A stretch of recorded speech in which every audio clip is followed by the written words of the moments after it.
kot rečeno, če bi moral določiti eno, za katero bi rekel, da je nismo tako, kot mislim, da bi jo lahko. In da nam to ostaja kot neka velika neizkoriščena priložnost za sedanjost in zlasti za prihodnost. Potem je to podjetnost slovenskega človeka.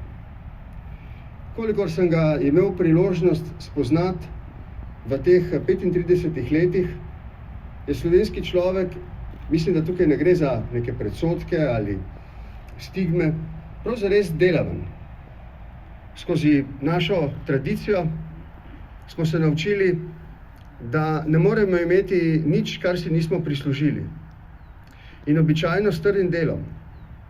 To je še vedno nekako v naši krvi, v naših občutkih. In zdi se mi, upam, da ne pretiravam, da znamo to kot starši in stari starši tudi prenašati na naše otroke in vnuke in da to ostaja v našem DNK-ju.